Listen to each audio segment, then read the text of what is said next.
Hi students, आज जो question हम डिस्कस करने वाले हैं, इस क्वेश्चन में आपको थोड़ा मज़ा आएगा। इसमें एक टीटर टॉय है और टीटर टॉय को आपने बचपन में देखा हुआ भी होगा और हो सकता है कई लोगों ने उसके साथ खेला हुआ भी हो।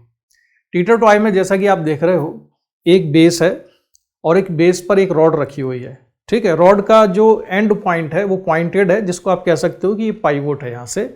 और इस रॉड पर लाइट रॉड से कह सकते हो, लाइट रॉड से दो मासेस अटैच्ड होते हैं। ये जो मासेस अटैच्ड हैं और ये सारी की सारी जो रॉड है और ये डिवाइस, ये कहलाती है टीटर टॉय। अब टीटर टॉय की खास बात ये होती है कि अगर इसको वर्टिकल प्लेन में आप मान लीजिए, हम अब इसका मूवमेंट अभी वर्टिकल प्लेन में ही रेस्ट्रिक्ट रखते हैं, तो वर्टिकल प्लेन में अगर आप इसको थोड़ा सा डिस्टर्ब करते हो इसके इक्विलिब्रियम को, तो ये वापस अपनी ओरिजिनल इक्विलिब्रियम पोजीशन में वापस आ जाता है। यानी कि इसमें अपनी इक्विलिब्रियम पोजीशन में वापस आने की बड़ी ही रिमार्केबल टेंडेंसी होती है। अब इसमें फिजिक्स कहाँ इन्वॉल्व है? इसमें फिजिक्स इन्वॉल्व है वो वाली जो आपने पढ़ा हुआ है वर्क, पावर और एनर्जी में। वर्क, पावर और एनर्जी वाले चैप्टर में आपने पढ़ा था इक्विलिब्रियम ऑफ द बॉडीज। तो किसी बॉडी के इक्विलिब्रियम की सबसे पहली कंडीशन क्या होती है? सबसे पहली कंडीशन होती है किसी बॉडी के इक्विलिब्रियम के लिए कि उस पर नेट फोर्स 0 होना चाहिए, नेट फोर्स इक्वल टू 0। लेकिन इक्विलिब्रियम अटेन करने के बाद फिर हम तलाश करते हैं कि बॉडी का जो इक्विलिब्रियम है वो किस तरह का इक्विलिब्रियम है, क्योंकि 3 तरह के इक्विलिब्रियम पॉसिबल होते हैं। एक होता है स्टेबल इक्विलिब्रियम, एक होता है अनस्टेबल इक्विलिब्रियम और एक होता है न्यूट्रल इक्विलिब्रियम। अगर बॉडी की पोटेंशियल एनर्जी इक्विलिब्रियम कंडीशन में मिनिमम है तो उसका इक्विलिब्रियम कैसा होगा? स्टेबल होगा। अगर इक्विलिब्रियम पोजीशन में बॉडी की पोटेंशियल एनर्जी मैक्सिमम है तो उसका इक्विलिब्रियम कैसा होगा? अनस्टेबल इक्विलिब्रियम होगा। और अगर बॉडी की पोटेंशियल एनर्जी डिफरेंट पोजीशन में सेम रहती है, कांस्टेंट रहती है, तो हम कहते हैं कि इक्विलिब्रियम कैसा है? न्यूट्रल इक्विलिब्रियम है। मैथमेटिकली हम इसको ऐसे लिखते थे कि net force equal to 0, this is the condition for equilibrium. The second derivative of potential energy d2u over dx square is greater than 0, then potential energy is minimum. So this is the condition for stable equilibrium. And if second derivative of potential energy, that is d2u over dx square, less than 0, then potential energy will be maximum. So this is the case of unstable equilibrium. And if second derivative of potential energy d2u over dx square equal to 0, then this is the condition for neutral equilibrium. तो चलो हम इस problem को देखते हैं, इसको discuss करते हैं, इसमें बड़ा मजा आएगा। इस प्रॉब्लम को आप किस लेवल पर रखेंगे?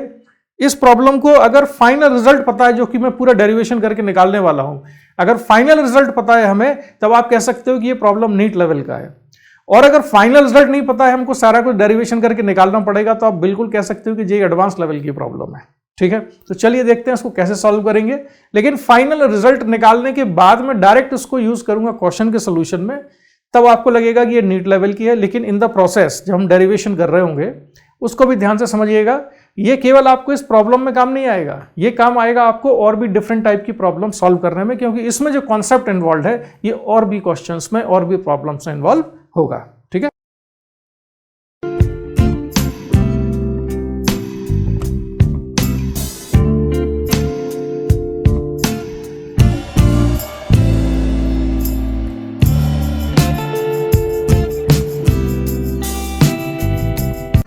तो ये क्वेश्चन है टीटर टॉय पर बेस्ड। क्वेश्चन ये है, teeter toy consist of 2 identical weights which hang from a peg on dropping arms as shown in the figure.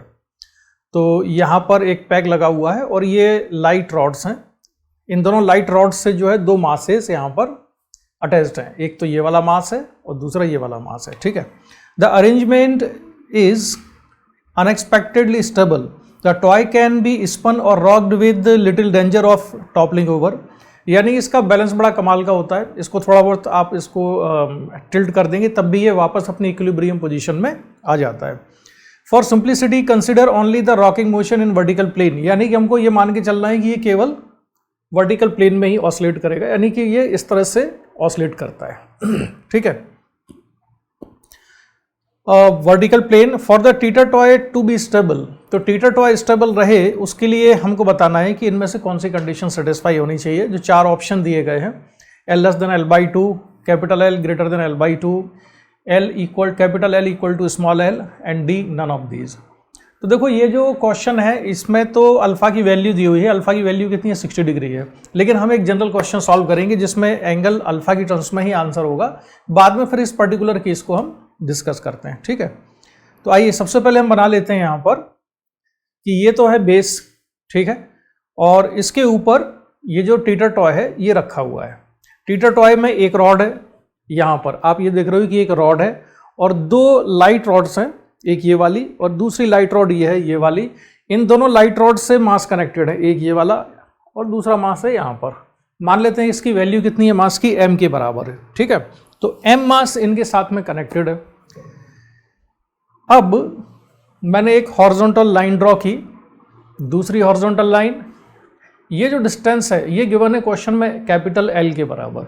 अब ये कैपिटल L डिस्टेंस कौन सी है, इसको आप कहेंगे कि जहाँ से ये पाइवोटेड है, यानी जहाँ पर रॉड का पॉइंट है, शार्प पॉइंट है, यहाँ से लेके जहाँ पर ये पैक लगा हुआ है, दोनों लाइट रॉड्स कनेक्टेड है, वहाँ तक की डिस्टेंस, वर्टिकल डिस्टेंस कितनी है, L के बराबर है, ठीक है। इसके बाद जो लाइट रॉड्स हैं इनकी लेंथ कितनी है, स्मॉल l के बराबर है, ये दोनों स्मॉल l हैं। ये दोनों एंगल कितने हैं, अल्फा के बराबर है, ये गिवन है क्वेश्चन में, और दोनों मासेस कितने हैं, m के बराबर। ये तो हुआ क्वेश्चन। मैं इतना इसको थोड़ा one by one step by step discuss करूंगा, क्योंकि इस क्वेश्चन का सोल्यूशन निकालने के लिए आपको पता होना चाहिए, इसकी जो ज्योमेट्री है वो ठीक से समझ में आनी चाहिए, इसलिए मैं थोड़ा स्टेप बाय स्टेप क्वेश्चन को सॉल्व करूंगा।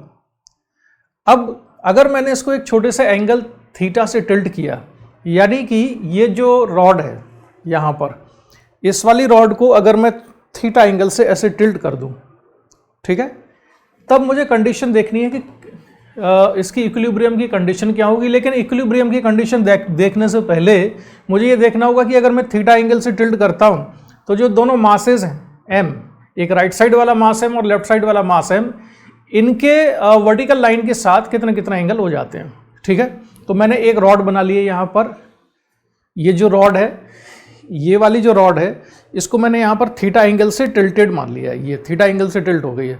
लेकिन ध्यान रखना यहाँ पर मैंने इसकी थिकनेस को कम रखा हुआ है, थिकनेस को इसलिए कम रखा है जिससे कि डायग्राम को समझने में थोड़ा आसान हो, ठीक है। देखते जाइए आगे। फिर नेक्स्ट स्टेप में हम क्या करते हैं,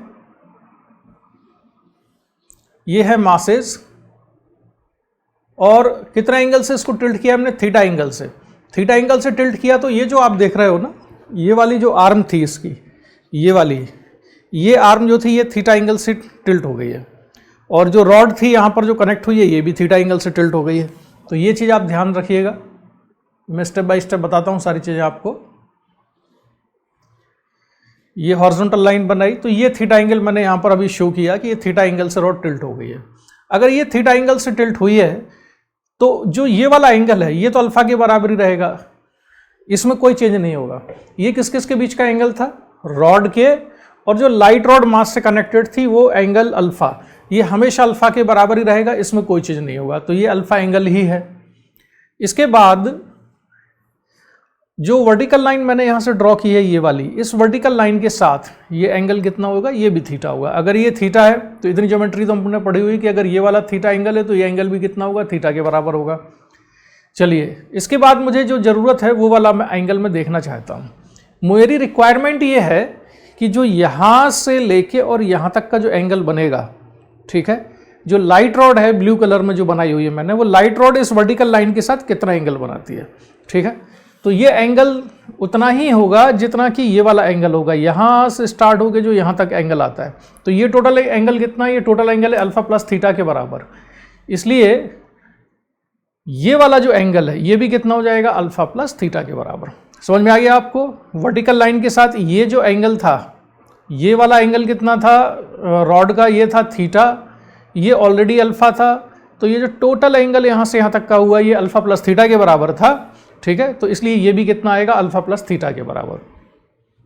दूसरी वाली रॉड के लिए मैं इतना डिटेल में नहीं जाऊंगा, आप खुद उसमें ज्योमेट्री लगा सकते हो, जैसे मैंने अभी लगाया था सिमेट्री से, कि ये जो एंगल है वर्टिकल के साथ जो ये वाला एंगल है ये कितना आएगा, अल्फा माइनस थीटा के बराबर आएगा।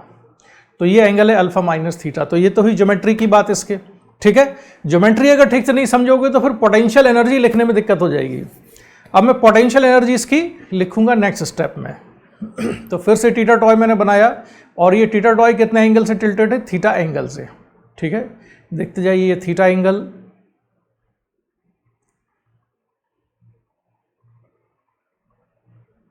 और ये अल्फा प्लस थीटा है। यहां पर एंगल कितना होगा, ये वाला एंगल कितना आएगा, अल्फा माइनस थीटा के बराबर। लेकिन एक चीज देखो कि ये वाला जो एंगल है ये अल्फा प्लस थीटा है, और जो ये लेंथ है मास m की यहां तक की जो लाइट रॉड की लेंथ है, लाइट रॉड की लेंथ कितनी दी हुई थी क्वेश्चन में, स्मॉल l के बराबर।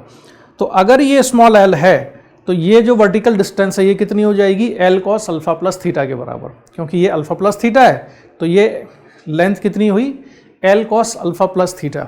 ये मैं क्यों निकाल रहा हूं, क्योंकि ये जो पाइवोट है ना यहाँ पर, इस पॉइंट पर मैं ग्रेविटेशनल पोटेंशियल एनर्जी लूंगा 0, तो मुझे इस मास की ग्रेविटेशनल पोटेंशियल एनर्जी चाहिए रेफरेंस लेवल से। तो रेफरेंस लेवल से इसकी हाइट कितनी आएगी, तो हाइट निकालने के लिए पहले मैंने ये डिस्टेंस निकाल ली है, l into cos alpha plus theta. अब थोड़ी देर में मैं निकालूंगा ये वाली डिस्टेंस कितनी है यहाँ तक की, ठीक है, रेफरेंस लेवल से। ग्रेविटेशनल पोटेंशियल एनर्जी का जो रेफरेंस लेवल है वो मैंने क्या लिया है, मैं यहाँ पर लिख देता हूँ, ये है, यहाँ पर u इक्वल टू 0 ले रहा हूँ मैं। ग्रेविटेशनल पोटेंशियल एनर्जी का रेफरेंस लेवल यहाँ पर कितना लूंगा मैं, 0 के बराबर। अच्छा, अब आगे बढ़ते हैं हम नेक्स्ट स्टेप में।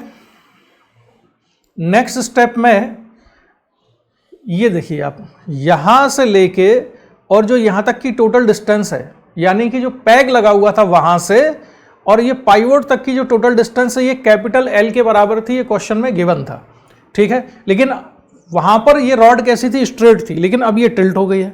अगर ये टिल्ट हो गई है तो ये डिस्टेंस कितनी आएगी, यहां से यहां तक की डिस्टेंस कितनी आएगी, यानी कि मुझे इस पॉइंट की वर्टिकल डिस्टेंस चाहिए यहां से रेफरेंस लेवल से या पाइवोट से। तो ये कितना हो जाएगा, तो इस वाली जो रॉड को मैं फिर से समझाने के लिए यहां पर बना देता हूं।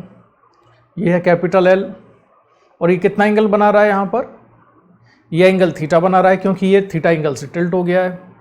तो वर्टिकल डिस्टेंस ये कितनी हो जाएगी, ये वर्टिकल डिस्टेंस आएगी L cos थीटा के बराबर, ठीक है। अब देखो ये जो टोटल डिस्टेंस है यहाँ से यहाँ तक की ये कितनी है, L cos थीटा है, ठीक है। ये L cos थीटा आ गया और मुझको चाहिए यहाँ से लेके यहाँ तक की डिस्टेंस, मास की हाइट चाहिए ये वाली। तो टोटल लेंथ कितनी है, L cos थीटा, और मुझको चाहिए ये वाली, तो ये होगा L cos theta minus small l cos alpha plus theta के बराबर। तो ये डिस्टेंस हो जाएगी L cos theta minus small l cos alpha plus theta के बराबर। तो अब मैं उसकी इस वाले मास की ग्रेविटेशनल पोटेंशियल एनर्जी लिख सकता हूं, क्योंकि जो रेफरेंस लेवल मैंने यहां पर लिया है इस रेफरेंस लेवल से ये कितना ऊपर है, L cos theta minus small l cos alpha plus theta. तो mg into this height, this will be the gravitational potential energy of mass which is on the left side. अब मुझे इसकी gravitational potential energy लिखनी है इस वाले मास की, तो उसके लिए मुझे ये डिस्टेंस चाहिए होगी कि रेफरेंस लेवल से ये कितना नीचे है। रेफरेंस लेवल से ये नीचे आ चुका है, therefore it's gravitational potential energy will B negative. तो सबसे पहला काम मुझे ये करना है कि ये लेंथ में निकालूं। तो देखो ये लेंथ निकालना आसान है, आपको ये मालूम है कि ये टोटल लेंथ कितनी होती है यहाँ तक की, ये पैग से लेके इस मास तक की जो डिस्टेंस है स्मॉल l के बराबर है। तो ये टोटल लेंथ कितनी है, स्मॉल l, ठीक। अब ये एंगल कितना होगा, ये एंगल कितना है, अल्फा माइनस थीटा के बराबर। इससे पहले मैंने ज्योमेट्री जब समझाई तब बता दिया कि ये एंगल अल्फा माइनस थीटा आएगा। तो ये टोटल डिस्टेंस यहां से लेके यहां तक की जो वर्टिकल डिस्टेंस है ये कितनी है, small l alpha minus theta के बराबर। तो small l cos alpha minus theta के बराबर, small l cos alpha minus theta होगी, ठीक है। और रेफरेंस लेवल से ये कितना नीचे है, तो मैं क्या करूंगा, ये जो टोटल लेंथ है यहां तक की जो टोटल लेंथ है small l cos alpha minus theta, इसमें से ये माइनस कर दूंगा l cos थीटा को, ठीक है। तो डिस्टेंस निकल आती है ये l cos alpha minus theta minus l cos theta, ठीक है। तो रेफरेंस लेवल से जो राइट साइड वाला मास है वो आपको पता चल गया कि कितनी डिस्टेंस नीचे है, इतनी डिस्टेंस नीचे है ये। तो इसकी भी ग्रेविटेशनल पोटेंशियल एनर्जी हम लिख लेंगे, ठीक है। चलिए अब आगे बढ़ते हैं, डायग्राम थोड़ा नीट एंड क्लीन बनाते हैं जिसमें बहुत सारी चीजें मैं शो नहीं करूंगा, ठीक है। ऑलरेडी मैं पिछले पेज पर उसको शो कर चुका हूं। तो ये बेस है, ये थीटा टॉ है जो थीटा एंगल से टिल्टेड है, हॉरिजॉन्टल लाइन, एक और हॉरिजॉन्टल लाइन, और ये एंगल अल्फा लाइट रॉड, और जो थीटा एंगल से टिल्टेड जो रेड वाली रॉड है उसके बीच में, ये एंगल ऑलरेडी मैं बता चुका हूँ, कैलकुलेट कर चुका हूँ कि ये एंगल कितना है, अल्फा प्लस थीटा के बराबर है, ठीक है।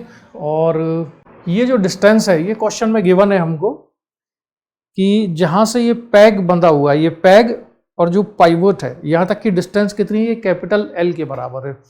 पहले ये रॉड जब ऐसी थी, वर्टिकल थी, तो टोटल वर्टिकल डिस्टेंस एल थी, लेकिन अब ये कितना हो गया है, थीटा एंगल से टिल्ट हो गया है। तो अब मुझे पता करना है कि ये डिस्टेंस कितनी हो जाएगी, तो ऑब्वियसली ये कितना हो जाएगा, L cos theta, capital L cos theta के बराबर। इनको नाम दे दिए मैंने A B C D. Now we take reference level of gravitational potential energy at point A. तो अगर मैंने पॉइंट ए पर ग्रेविटेशनल पोटेंशियल एनर्जी का रेफरेंस लेवल लिया है यहाँ पर, तो ग्रेविटेशनल पोटेंशियल एनर्जी यहाँ 0 होगी, और इस रेफरेंस लेवल के रिलेटिव मुझे बी और सी की ग्रेविटेशनल पोटेंशियल एनर्जी लिखनी है। तो लिखते हैं, final potential energy of B कितना होगा, mg into height of this B from the reference level. तो रेफरेंस लेवल से इसकी हाइट कितनी है, रेफरेंस लेवल से इसकी हाइट है capital L cos theta minus small L cos alpha plus theta. ये ऑलरेडी मैं आपको बता चुका हूँ। इसके बाद जो छोटा वाला दूसरा वाला मास है पॉइंट सी पर, इसकी फाइनल पोटेंशियल एनर्जी कितनी है। फाइनल पोटेंशियल एनर्जी से मेरा मतलब है कि जब ये थीटा एंगल से टिल्टेड है तब इस इंस्टेंट पर इसकी ग्रेविटेशनल पोटेंशियल एनर्जी क्या है। तो ये रेफरेंस लेवल से नीचे आ चुका है, इसलिए इस ग्रेविटेशनल पोटेंशियल एनर्जी को हम लिख रहे हैं नेगेटिव। तो ये होगा minus M G into L cos alpha minus theta minus L cos theta. Total potential energy कितनी हो जाएगी, टोटल पोटेंशियल एनर्जी जाएगी इन दोनों का सम। तो इन दोनों को हम ऐड कर देते हैं। तो इन दोनों को अगर हम ऐड कर दें तो ये टोटल पोटेंशियल एनर्जी आ जाती है, ठीक है। ये टोटल पोटेंशियल एनर्जी है। अब इस एक्सप्रेशन को थोड़ा सिंप्लीफाई करते हैं, और ये जो कॉस अल्फा प्लस थीटा है और यहाँ पर कॉस अल्फा माइनस थीटा है, इसमें cos A plus B cos A minus B का फॉर्मूला लगा के इसको ओपन कर देता हूँ।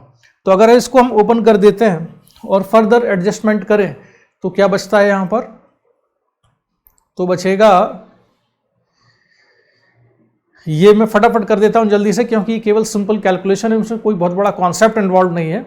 और फाइनली पोटेंशियल एनर्जी इतनी आ जाती है, U equal to 2mg capital L cos theta minus 2mg small L cos theta cos alpha.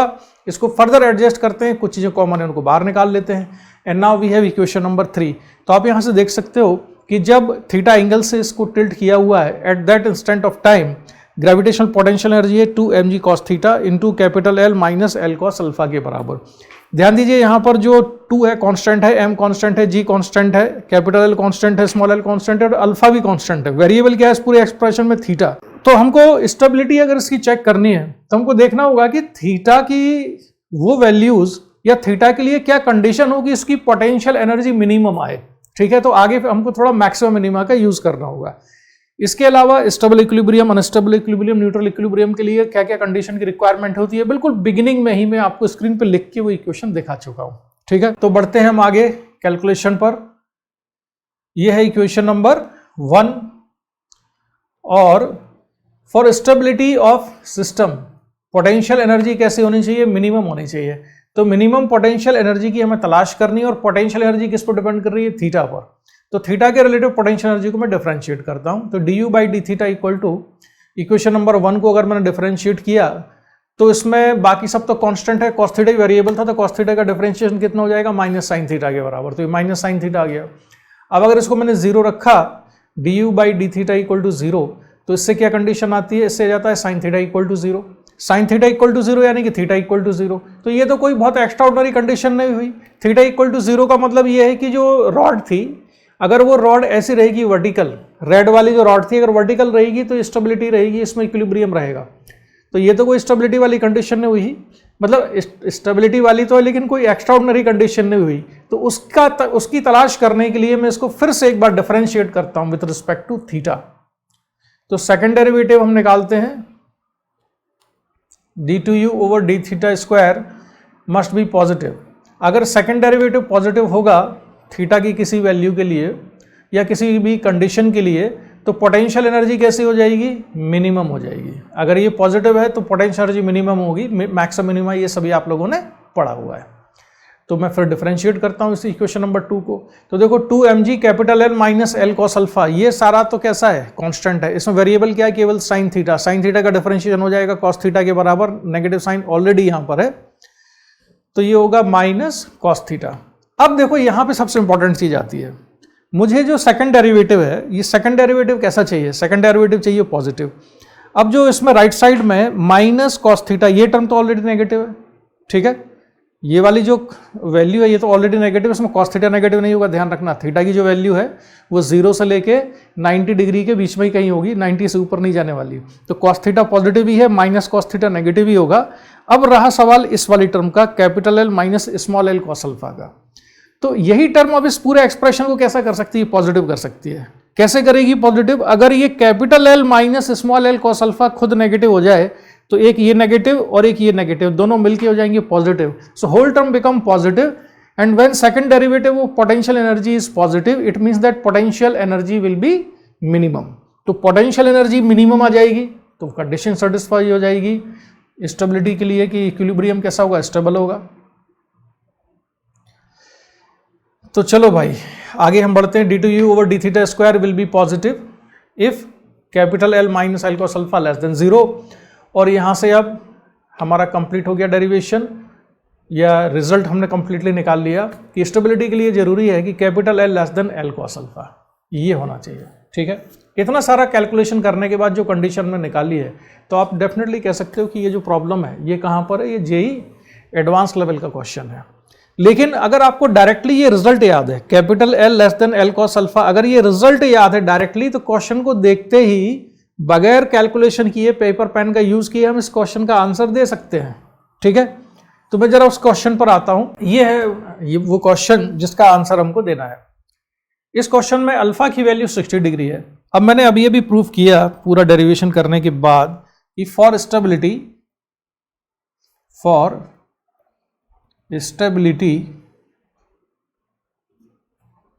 Capital L should be less than small l cos alpha. यहाँ पर अल्फा कितना दिया हुआ है, 60 डिग्री दिया हुआ है, तो वैल्यू सब्स्टिट्यूट करता हूँ मैं। तो L less then small l cos 60 degree and L less than l/2। So option A is correct, ठीक है। आंसर आ गया और ऑप्शन ए करेक्ट है। L less then small l, capital L less then small l/2 is the answer. तो अगर मुझे यहाँ भी मैंने आपको दिखाने के लिए 2-3 स्टेप किए हैं, अदरवाइज 60 डिग्री मुझे दिख रहा है, ये मुझे याद है, cos 60 यहाँ पे रखूंगा, capital L less than l/2 ये मेंटली मैं कैलकुलेट करूंगा और डायरेक्ट ए आंसर दूंगा। तो ये नीट लेवल का क्वेश्चन हो गया, ठीक है। लेकिन इस कंडीशन को डिराइव करके पता करना, इस वाली कंडीशन को पता करना, अगर ये पता करना पड़ रहा है हमको तो फिर ये जेईई एडवांस लेवल का भी क्वेश्चन हो गया हमारे लिए, ठीक है। अब देखो एक प्रैक्टिकल चीज मैं बताता हूं कि capital L less then L cos alpha का मतलब क्या है। यहां पर आप देखिए ये जो टोटल डिस्टेंस है ये कितनी है, कैपिटल L के बराबर है, ठीक है, यहां तक की। अब मैं इसको जो रॉड थी इसको बनाता हूं, यहां पर रॉड को ऐसे ही रखते हैं, ये जो मास था ये मास बनाते हैं, ये मास था m और ये थी स्मॉल l और ये कितना एंगल बना हुआ था यहां पर, ये एंगल था अल्फा। तो ये जो डिस्टेंस आती है ये डिस्टेंस कितनी आएगी, वर्टिकल डिस्टेंस कितनी आएगी स्मॉल m की, स्मॉल m की वर्टिकल डिस्टेंस आएगी स्मॉल l कॉस अल्फा के बराबर। तो स्मॉल l कॉस अल्फा कौन सी डिस्टेंस है, यानी इस पाइवोट पॉइंट से लेके और जो मास है इसकी वर्टिकल डिस्टेंस कितनी आएगी स्मॉल l कॉस अल्फा। और अगर स्मॉल l कॉस अल्फा ज्यादा चाहिए हमको कैपिटल L से, जो कंडीशन में निकाली थी कि small l cos alpha is greater capital L, और कैपिटल L क्या है, कैपिटल L ये है, यहां से जहां पर पैग है वहां से पाइवोट पॉइंट तक की डिस्टेंस है कैपिटल L, और L कॉस अल्फा को होना चाहिए बड़ा। तो L कॉस अल्फा को बड़ा होने का मतलब ये है कि ये जो मास है स्मॉल m, ये मास हमेशा इस पाइवोट पॉइंट से नीचे हैंग करने चाहिए।